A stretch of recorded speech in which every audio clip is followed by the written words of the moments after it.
Hello बच्चों, चलिए प्रश्न को देखते हैं। प्रश्न है, उपयुक्त स्पष्टीकरण देते हुए क्लोरीन, ब्रोमीन, आयोडीन के हाइपोइलस अम्लों को उनकी अम्ल सामर्थ्यता के बढ़ते हुए क्रम में व्यवस्थित कीजिए। चलिए बच्चों, इस प्रश्न की मुख्य अवधारणा की बात करें। मुख्य अवधारणा, तो मुख्य अवधारणा में बात करें बच्चों, किसी भी अम्ल की बात करें, किसी भी प्रोटिक अम्ल की, प्रोटिक अम्ल, तो बच्चों प्रोटीन यहाँ पर प्रोटोन,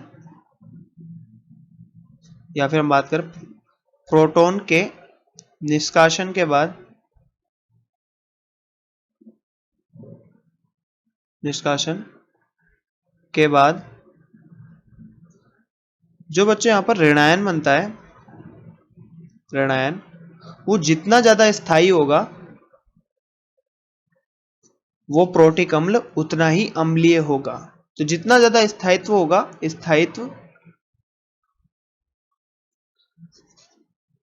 स्थायित्व जितना ज्यादा होगा बच्चों, उतना ही ज्यादा यहाँ पर क्या होगा, अम्लीयता। तो बच्चों अगर हम बात करें यहाँ पर क्लोरीन, ब्रोमीन और आयोडीन की हाइपोइलस एसिड की, तो हम यहाँ पर बात करें क्लोरीन के, ब्रोमीन के और आयोडीन के हाइपोइलस एसिड। तो क्लोरीन का हाइपोइलस एसिड बच्चों क्या होता है, HOF, HOCl, HOBr, HOI। तो बच्चों यहाँ पर ये हाइपोइलस एसिड है, इसका नाम क्या है बच्चों, हाइपोक्लोरस एसिड, हाइपोक्लोरस अम्ल। बच्चों ये है हाइपोब्रोमस अम्ल, अम्ल।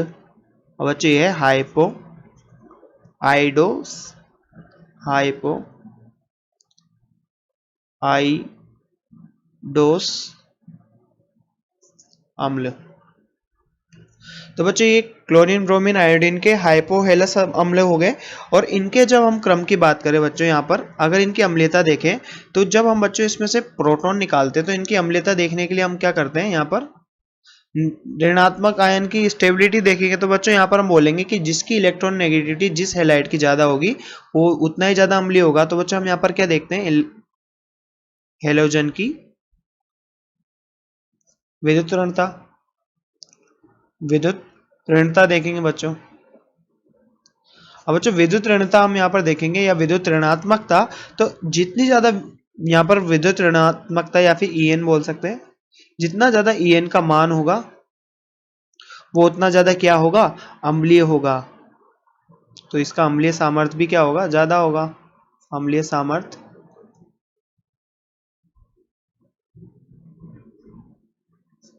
सामर्थ्य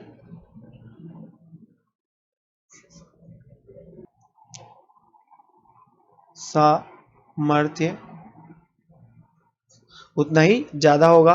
तो बच्चों यहाँ पर बात करें यहाँ पर इलेक्ट्रॉन नेगेटिविटी की, तो सब इसमें क्लोरीन, ब्रोमीन, आयोडीन में क्लोरीन की इलेक्ट्रॉन नेगेटिविटी ज्यादा, फिर बच्चों ब्रोमीन की, फिर बच्चों यहाँ पर आयोडीन की। तो बच्चों यहाँ पर ऊपर से नीचे जाने पर इलेक्ट्रॉन नेगेटिविटी क्या हो रही है, कम हो रही है। तो यहाँ पर अम्लीयता, अम्लीय सामर्थ्य भी क्या होगा, कम होगा, सामर्थ्य भी कम होगा। तो यहाँ पर सबसे ज्यादा अम्लीय कौन होगा, HOCl, फिर बच्चों HOBr और फिर HOI। तो बच्चों हम इसकी संरचना समझते हैं यहाँ पर क्या हो रहा है। तो यहाँ पर HOCl, HOBr, HOCl, HOBr, HOI। तो बच्चों यहाँ पर अगर हम बात करें इनकी संरचनाओं से, तो संरचनाओं में आप देख सकते हैं बच्चों यहाँ पर क्लोरीन की अगर विद्युत ऋणता, यहाँ क्लोरीन की विद्युत ऋणता, ब्रोमीन की। अब इनका बच्चों यहाँ पर कैसा प्रभाव लगता है, -I प्रभाव लगेगा। जैसे यहाँ से प्रोटॉन निकला तो यहाँ से प्लस आया, यहाँ पर नेगेटिव आया, यहाँ पर प्लस आया, यहाँ नेगेटिव आया, यहाँ पर प्लस आके निकला प्रोटॉन बच्चों, यहाँ से सबसे प्रोटॉन निकला, प्रोटिक अम्ल है बच्चों ये, और यहाँ नेगेटिव आया। अब बच्चों इसका -I, अब -I यहाँ पर भी लग रहा है, -I यहाँ पर भी लग रहा है, और -I यहाँ पर भी लग रहा है। तो -I बोले यहाँ बच्चों हम इलेक्ट्रॉन नेगेटिविटी बोले, बात वही है। तो बच्चों -I सबसे ज्यादा किसका होगा, Cl, फिर Br, फिर आयोडीन। और -I बच्चों क्या होता है, इलेक्ट्रॉन को खींचने की क्षमता। इलेक्ट्रॉन को खींचने की क्षमता, या बच्चों हम कह सकते हैं यहाँ पर क्या करता है, पार्शियल आंशिक आवेश, आंशिक धनावेश यहाँ पर आएगा, यहाँ आंशिक ऋणावेश, यहाँ आंशिक धनावेश, आंशिक ऋणावेश, यहाँ आंशिक धनावेश, आंशिक ऋणावेश। तो बच्चों ये अगर ज़्यादा होगा तो यहाँ पर इसकी स्टेबिलिटी, यहाँ पर ऋणात्मक मान को कम करेगा, तो बच्चों यहाँ पर इसकी स्थायित्व ज़्यादा होगा।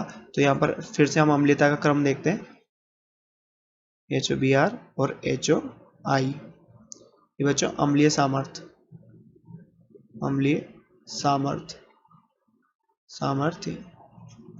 तो बच्चों जैसा कि हमसे प्रश्न में पूछा गया था, उपयुक्त स्पष्टीकरण देते हुए क्लोरीन, ब्रोमीन, आयोडीन के हाइपोइलस अम्लों को उनकी अम्लीय सामर्थ्य के बढ़ते हुए क्रम में लिखिए। तो बच्चों यहाँ पर अगर इसका बढ़ता क्रम देखें तो क्या है, HOI से बच्चों HOBr और HOCl।